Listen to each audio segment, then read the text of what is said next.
যখন মাহফিল শেষ করার কথা ওই সময় আমাকে স্টেজে উঠানো হলো। মিজাজটা কেমন খারাপ হয় বলেন তো এবার। দাওয়াত দেওয়ার সময় কত প্রকারের তেল সব ঢালা হয়, ওয়াদা ঠিক রাখা হয়, এই কাজগুলো আপনারা করবেন না। তারা ঠিক না জুড়ে বলেন। মানুষ বয়ান শুনতে আসে, এখানে কোরআনের কথা শুনতে আসে। আমরা নিজেরাই যদি ওয়াদা খেলাফ করি তো আমাদের কাছে মানুষ কি শুনবে? ভবিষ্যতে এই বিষয়গুলো, মেহমান যারা আসবেন টাইম লিখে দেবেন, বক্তা যারা আসবেন টাইম লিখে দেবেন, আপনি এই টাইম থেকে এই পর্যন্ত বয়ান করবেন। কারণ সব বক্তাদের আক্কল জ্ঞান নাই, মাইক পাইলে সহজে ছাড়তে চায় না। কথা ঠিক না জুড়ে বলেন। কিছু কিছু মানুষের অভ্যাস এরকম যে মাইক পেয়েছে মনে হয় জীবনে আর মাইক পাবো না। এই অভ্যাসগুলো বাদ দেওয়া উচিত, মানুষকে সম্মান দেওয়া উচিত। আল্লাহ পাক যেন ভবিষ্যতে আমাদের সকলকে শুধরাবার তৌফিক দান করেন। আলহামদুলিল্লাহ আলহামদুলিল্লাহ নাহমাদুহু ওয়া নাস্তাঈনুহু ওয়া নাস্তাগফিরুহু ওয়া নু'মিনু বিহি ওয়া নাতাওয়াক্কালু আলাইহি ওয়া নাউযু বিল্লাহ ونعوذ بالله من شرور أنفسنا ومن سيئات أعمالنا من يهده الله فلا مضل له ومن يضلله فلا هادي له ونشهد أن لا إله إلا الله وحده لا شريك له ونشهد أن سيدنا ونبينا وحبيبنا وشفيعنا ومولانا محمدا عبده ورسوله الذي أرسله بالحق بشيرا ونذيرا وداعيا إلى الله بإذنه وسراجا منيرا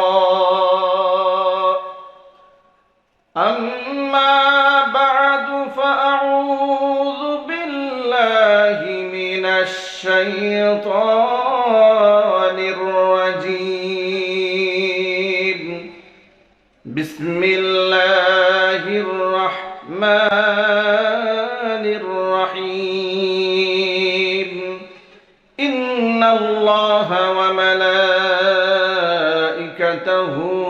يصلون على النبي يا أيها الذين آمنوا صلوا عليه وسلموا تسليما اللهم صل على محمد وعلى آل محمد كما صليت على إبراهيم وعلى آل إبراهيم إنك حميد مجيد اللهم بارك على محمد وعلى آل محمد كما باركت على إبراهيم وعلى آل إبراهيم إنك حميد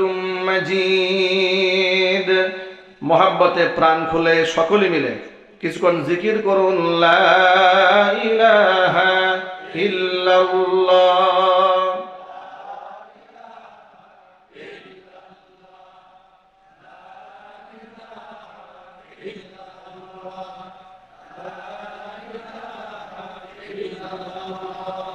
لا إله إلا الله لا إله إلا الله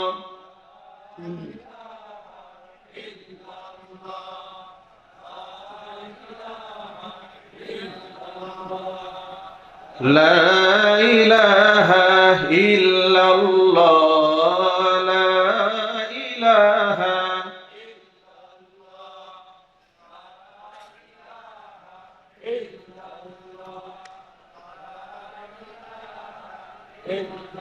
লা ইলাহা ইল্লাল্লাহু মুহাম্মাদুর রাসূলুল্লাহ সাল্লাল্লাহু আলাইহি ওয়াসাল্লাম।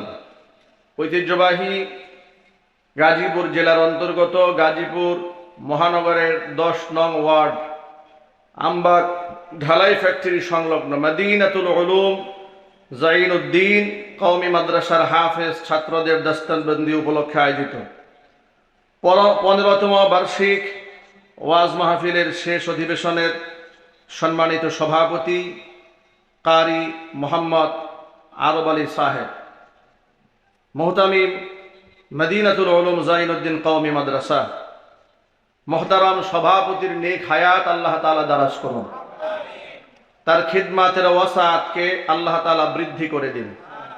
আজকের ওয়াজ মাহফিলের সম্মানিত প্রধান অতিথি জনাব মোহাম্মদ রবিউল আলম রবি, প্রতিষ্ঠাতা সাবেক সভাপতি কোনাবাড়ী থানা বিএনপি। মোহতারাম প্রধান অতিথির নেক হায়াত আল্লাহ তাআলা দারাজ করুন, তার খিদমাতের ওয়াসাআতকে আল্লাহ তাআলা বৃদ্ধি করে দিন। এছাড়াও আমন্ত্রিত বিশেষ অতিথিবৃন্দ, হাজারাত উলামায়ে কেরাম, মুরব্বিয়ান এযাম, অত্র এলাকা এবং পার্শ্ববর্তী এলাকার বিভিন্ন প্রান্ত থেকে ছুটে আসা দিনদরদি ইমানদার পরহেজগার মুত্তাকি মুসলিম ভাইরা, পর্দার অন্তরালে অবস্থানরত আমাদের সকলের শ্রদ্ধাভাজন পর্দানিশীন মা এবং বোনেরা, মহান আল্লাহ রাব্বুল আলামিনের দরবারে আলিশানে লাখ কোটি শুকরিয়া আদায় করছি যে মহান আল্লাহ তাআলা জুলাই আগস্ট বিপ্লবের মধ্য দিয়ে আমাদেরকে একটি নতুন বাংলাদেশ উপহার দিয়েছেন, যে বাংলাদেশে আমরা স্বাধীনভাবে কোরআন থেকে কথা বলার সুযোগ পেয়েছি, যে বাংলাদেশে এখন ওয়াজ মাহফিল করতে গেলে থানা থেকে পারমিশন নিতে হয় না, যে বাংলাদেশে কোরআন থেকে কথা বলতে গেলে এখন আর প্রতিবন্ধকতার শিকার হতে হয় না। স্টেজে ওঠার আগে এখন আর কমিটি স্লিপ দিয়ে বলে না দিনকাল ভালো নয়, একটু বুঝে শুনে কথা বলেন। কথা ঠিক নেবে ঠিক? আল্লাহ তাআলা যে সুযোগটা আমাদেরকে তৈরি করে দিয়েছেন, এদিকে আপনারা খুশি না বেজার? কম না বেশি? হৃদয়ের সবটুকুন ভালোবাসা উজাড় করে শ্রদ্ধা জড়িত কণ্ঠে মহান মনিবের শেখানো ভাষায় শুকরিয়া আদায় করছি। জবান ছেড়ে দিয়ে সকলে একযোগে বলছি আলহামদুলিল্লাহ। রব্বানা লাকাল হামদ হামদান কাসীরা তাইয়িবান মুবারাকান ফীহি ইয়া রাব্বি লাকাল হামদু কামা ইয়ানবাগি লিজালালি ওয়াজহিকা ওয়া আযীমি সুলতানিকা। আল্লাহ তাআলা আজকের মাহফিলকে কবুল করুন। মদিনাতুল উলুম জাইনুদ্দিন কওমি মাদ্রাসাকে আল্লাহ তাআলা কিয়ামত পর্যন্ত কবুল করুন। মাদ্রাসার সকল হাজাত আল্লাহ তাআলা তার গায়বে খাজানা থেকে মিটিয়ে দিন। অক্লান্ত পরিশ্রম করে এই জান্নাতের বাগান যারা সাজিয়েছেন, দূরদারাজ থেকে শোনার জন্য যারা এসেছেন, আজকের মাহফিলের ওসিলা করে আল্লাহ তাআলা আমাদের জিন্দেগীর সমস্ত গুনাহ খাতা মাফ করে দেন। অত্র এলাকার সমস্ত মুর্দেগানের কবরে আযাব আল্লাহ তাআলা কিয়ামত পর্যন্ত বন্ধ করে দিন। কাল হাসরের কঠিন ময়দানে আজকের এই আয়োজন আল্লাহ তাআলা আমাদের সকলের নাজাতের জরিয়া হিসেবে কবুল করুন। বন্ধুগণ, আমরা আজকের এই মাহফিলে বসে কোরআন এবং সুন্নাহ থেকে আলোচনা শুনবো। আমরা বলি ইনশাআল্লাহ। কোরআন সুন্নাহর জ্ঞান এই মহামূল্যবান সম্পদ, যে সম্পদ অর্জন করা সকল মুমিন মুসলমানের জন্য আল্লাহ তাআলা ফরজ করেছেন। নবী করিম সাল্লাল্লাহু আলাইহি সাল্লাম বলেছেন, তালাবুল ইলমি ফরিদাতুন আলা কুল্লি মুসলিমিন ওয়া মুসলিমা। প্রত্যেকটা মুসলিম নরনারীর জন্য পর্যাপ্ত পরিমাণ দ্বীনের ইলম শিক্ষা করা ফরজ। দ্বীনের ইলম যদি না থাকে তাহলে ঈমানও ঠিক থাকবে না, আমলও ঠিক থাকবে না। কথা বলেন ঠিক কিনা বলেন? ইলম যদি না থাকে ঈমান ঠিক থাকবে, আমল ঠিক থাকবে। এই জন্য আল্লাহ রাব্বুল আলামিন নবী করিম সাল্লাল্লাহু আলাইহি ওয়াসাল্লামের উপর নাজিলকৃত প্রথম হুকুম ইকরা, আপনি পড়ুন। সুবহানাল্লাহ পড়েন। এটা হচ্ছে প্রথম হুকুম, আপনি পড়ুন ইকরা। আল্লাহর নবী সাল্লাল্লাহু আলাইহি ওয়াসাল্লাম জবাব দিয়ে বললেন, মা আনা বিকারিন। জিবরাইল এসেছেন হেরা গুহায়। জিবরাইল আলাইহিস সালাতু ওয়াস সালাম আল্লাহ রাসূলকে বলছেন, ইকরা, আপনি পড়ুন। নবী জবাব দিয়ে বলছেন, মা আনা বিকারিন, আমি তো পড়তে জানি না। রাসূল পাক সাল্লাল্লাহু আলাইহি ওয়াসাল্লাম পড়তেও জানতেন না, লিখতেও জানতেন না। কারণ এই পৃথিবীতে আল্লাহর নবী সাল্লাল্লাহু আলাইহি ওয়াসাল্লাম কারো ছাত্রত্ব বরণ করেননি। কারণ তাকে আল্লাহ পাক ছাত্র হিসেবে পাঠাননি, গোটা উম্মার জন্য, গোটা জগৎবাসীর জন্য আল্লাহ পাক শিক্ষক বানিয়ে পাঠিয়ে দিয়েছিলেন। নবী করিম সাল্লাল্লাহু আলাইহি ওয়াসাল্লাম বললেন, মা আনা বিকারিন, আমি পড়তে জানি না। জিবরিল আমিন আরেকবার বললেন, ইকরা, আপনি পড়ুন। হুজুর বললেন, মা আনা বিকারিন, আমি পড়তে জানি না। আবারও বললেন, ইকরা, আপনি পড়ুন। আবারও তিনি একই জবাব দিলেন, মা আনা বিকারিন, আমি পড়তে জানি না। জিবরাইল আলাইহিস সালাতু ওয়াস সালাম রাসূলকে বুকের সাথে জড়িয়ে ধরলেন, সিনার সাথে সিনাটা মিলিয়ে জোরে চাপ দিলেন। এত জোরে চাপ দিয়েছেন নবীজি সাল্লাল্লাহু আলাইহি ওয়াসাল্লাম বুকের মধ্যে কিছুটা ব্যথা অনুভব করেছেন।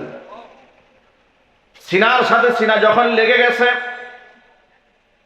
নবীজি সাল্লাল্লাহু আলাইহি ওয়াসাল্লামের জবান থেকে বের হয়ে গেল, ইকরা বিসমি রাব্বিকাল্লাযী খালাক, খালাকাল ইনসানা মিন আলাক, ইকরা ওয়া রাব্বুকাল আকরামুল্লাযী আল্লামা বিল কলম, আল্লামাল ইনসানা মা লাম ইয়ালাম। আল্লাহর নবী সাল্লাল্লাহু আলাইহি ওয়াসাল্লামের উপর আয়াত নাযিল হওয়ার পর নবীজি পাহাড়ের উপর থেকে নেমে এলেন। হেরা গুহা থেকে নেমে এসে খাদিজাতুল কুবরা রাদিয়াল্লাহু তাআলা আনহার ঘরের মধ্যে প্রবেশ করলেন। এমন অবস্থায় প্রবেশ করলেন, নবীজি সাল্লাল্লাহু আলাইহি ওয়াসাল্লামের শরীরটা কাঁপতেছিল। খাদিজা রাদিয়াল্লাহু তাআলা আনহাকে ডেকে নবীজি বললেন, খাদিজা, জাম্মিলুনি জাম্মিলুনি, ও খাদিজা, আমাকে তুমি তাড়াতাড়ি একটা কম্বল দিয়ে জড়ায় নাও, প্রচন্ড কাঁপুনি শুরু হয়েছে আমার। খাদিজা রাদিয়াল্লাহু তাআলা আনহা হুজুরকে কম্বল দিয়ে জড়ায় নিলেন। হাদিস শরীফের মধ্যে এসেছে, ফাযাহাবা আনহুর রাউ, তার ভিতর থেকে ভয়টা কিছুটা কেটে গেল। তখন নবীজি সাল্লাল্লাহু আলাইহি সাল্লাম বললেন, কাদ খাশিতু আলা নাফসি, ও খাদিজা, আমি তো নিজের উপর শঙ্কা বোধ করছি, প্রচন্ড ভয় পেয়েছি আমি। আমার সাথে হেরা গুহার মধ্যে এমন এমন ঘটনা ঘটেছে। খাদিজা রাদিয়াল্লাহু তাআলা আনহা যখন তার স্বামীর এই অস্থির অবস্থা দেখতে পেলেন, তিনি এত সুন্দর, এত জ্ঞানী, বুদ্ধিমতী নারী ছিলেন, এত বড় মহিয়সী নারী আল্লাহ পাক তাকে বানিয়ে দিয়েছিলেন, এত সবর আর ধৈর্য তাকে দিয়েছিলেন, পরিস্থিতি কি করে মোকাবেলা করতে হয় এই জ্ঞান আল্লাহ পাক মা খাদিজার মধ্যে দান করেছিলেন। মা খাদিজা রাদিয়াল্লাহু তাআলা আনহা স্বামীকে সান্ত্বনা দিয়ে বলছেন, আপনি ভয় পাবেন না, আপনি ভয় পাবেন না, কাল্লা, ভয় পাওয়ার কোনো কারণ নাই, ফাওয়াল্লাহি লা ইউখজিকাল্লাহু আবাদা, আপনার কিসের ভয়? আল্লাহর কসম করে বলছি, নিশ্চয়ই আল্লাহ পাক আপনাকে অপমানিত করবেন না। সুবহানাল্লাহ বলেন। মাইকের আওয়াজ বাহিরে যাচ্ছে, কথাগুলো মা বোনরা খুব মনোযোগ সহকারে শুনবেন। স্বামী যদি কখনো কোনো কারণে দুশ্চিন্তায় থাকে, কোনো পেরেশানিতে থাকে, ওই সময় তার পেরেশানির মধ্যে আরো পেরেশানি বাড়িয়ে দিতে হয় না। স্ত্রী হিসেবে দায়িত্ব হচ্ছে তাকে সঙ্গ দেওয়া, তাকে সান্ত্বনা দেওয়া, তাকে প্রমোদ দেওয়া, তার ভালো ভালো গুণগুলা সামনে উল্লেখ করে তাকে মানসিকভাবে স্ট্রং করে তোলা। ঠিক কিনা জোরে বলেন। মা খাদিজাতুল কুবরা রাদিয়াল্লাহু তাআলা আনহা এই কাজটি করলেন। নবীজি সাল্লাল্লাহু আলাইহি ওয়াসাল্লামকে ডেকে বললেন, কাল্লা, আল্লাহর কসম, কাল্লা ওয়াল্লাহি লা ইউখজিকাল্লাহু আবাদা, ভয় পাবেন না, পেরেশান হবেন না, নিশ্চয় আপনার রব আল্লাহ আপনাকে অপমানিত করবেন না, কারণ আপনার মধ্যে এই গুণগুলো আছে। এই কথা বলে মা খাদিজাতুল কুবরা কয়েকটা গুণের কথা বললেন। এক নাম্বার বললেন, ইন্নাকা লাতাসিলুর রহিমা, গুণগুলো খেয়াল করবেন। এই কথাগুলো যখন মা খাদিজাতুল কুবরা তার স্বামী নবী করিম সাল্লাল্লাহু আলাইহি ওয়াসাল্লামকে বলছেন, তখনও মা খাদিজা জানেন না যে তার স্বামীকে আল্লাহ পাক নবুয়তের নিয়ামতে ধন্য করে সম্মানিত করেছেন। এমনকি আল্লাহর নবী নিজেও জানেন না, যিনি আমার কাছে এসে এই বুকের সাথে চাপড়ায় ধরলেন আমাকে, তিনি যে জিবরাইল, এটা নবীজি সাল্লাল্লাহু আলাইহি সাল্লাম তখনও জানেন না। কিন্তু স্বামীর প্রতি শ্রদ্ধা সম্মানটা কতটুকু দেখেন। অস্থির স্বামীকে দেখে মা খাদিজাতুল কুবরা বলছেন, ইন্নাকা লাতাসিলুর রাহিমা, আপনার মধ্যে একটা কোয়ালিটি, আপনি আত্মীয়তার সম্পর্ক সবসময় জড়িয়ে রাখেন। ওয়া তাহমিলুল কাল্লা, বিপদগ্রস্ত ব্যক্তি, নিজের বোঝা বহন করতে অক্ষম ব্যক্তির বোঝা আপনি নিজ কাঁধে বহন করেন। ওয়া তাকসিবুল মা'দুমা, অসহায় মানুষের দায়িত্ব আপনি গ্রহণ করেন। ওয়া তাকরিদ দাইফা, আপনি মেহমানদের সম্মান করেন, মেহমানদেরকে কদর করেন। ওয়া তুঈনু আলা নাওয়াইবিল হাক্কি, আপনি সত্যের ব্যাপারে মানুষদেরকে সাহায্য করেন। জোরে জোরে বলেন সুবহানাল্লাহ। এই গুণগুলা যেহেতু আপনার আছে, আল্লাহ আপনাকে লাঞ্ছিত করবেন না, বঞ্চিত করবেন না, অপমানিত করবেন না। আল্লাহর নবী সাল্লাল্লাহু আলাইহি ওয়াসাল্লামের জীবনে মা খাদিজাতুল কুবরা রাদিয়াল্লাহু তাআলা আনহা কত বড় নিয়ামত ছিলেন। এই জন্য মা খাদিজাতুল কুবরার ইন্তেকালের পরে নবীজি সাল্লাল্লাহু আলাইহি ওয়াসাল্লাম এক মুহূর্তের জন্য মা খাদিজাকে ভুলে যান নাই। মা আয়েশা রাদিয়াল্লাহু তাআলা আনহা হাদিসের রাবী, তিনি বলছেন, ইদা যুকিরাত খাদিজা আসনা আলাইহা, নবী করিম সাল্লাল্লাহু আলাইহি সাল্লামের সামনে কোনো ব্যাপারে খাদিজার আলোচনা আসলেই আল্লাহর নবী খাদিজার ভূয়সী প্রশংসা করতেন, প্রচুর প্রশংসা করতেন, মানে খালি কথা বলতেই থাকতেন খাদিজার ব্যাপারে। মা আয়েশা রাদিয়াল্লাহু তাআলা আনহা বলছেন, আমিও তো তার একজন স্ত্রী, ফাগিরতু, আমার মনের মধ্যে গায়রত লাগলো। একদিন দেখি এমন প্রশংসা শুরু করেছে খাদিজার, যে প্রশংসা যেন শেষ হচ্ছে না। আল্লাহু আকবার বলেন। উম্মুল মুমিনিন মা আয়েশা রাদিয়াল্লাহু তাআলা আনহা বলেন, আমি তখন আল্লাহর নবীকে একটু হিট করেই বললাম, যেহেতু আমার মধ্যে একটু হিংসার উদ্রেক হয়েছে। শুধু খাদিজা, খাদিজা বলেন, ইন্নাহা কানাত আজুজাতান, তিনি ছিলেন একজন বৃদ্ধা মহিলা, আপনার চাইতেও বয়সে এত লম্বা সময়ের বড়, আপনার চাইতে বয়সে কত বছরের বড়? 15 বছরের বড়। আপনি সেই এই বৃদ্ধা মহিলার কথা আজও স্মরণ রেখে কান্না করেন আর খালি প্রশংসা করেন। কদ আবদালাকাল্লাহু খায়রাম মিনহা, আল্লাহ তাআলা আপনাকে তো তার পরিবর্তে অন্য এর থেকে উত্তম স্ত্রী দান করেছেন। নবী করিম সাল্লাল্লাহু আলাইহি ওয়াসাল্লাম মা আয়েশার মুখ থেকে কথা শোনার পর হুজুর জবাব দেয়া বললেন, ওয়াল্লাহি মা আবদালানি আল্লাহু খায়রাম মিনহা, ও আয়েশা, আল্লাহর কসম করে বলি, খাদিজার চাইতে উত্তম নারী আল্লাহ পাক আমার জীবনে আর উপহার দেন নাই।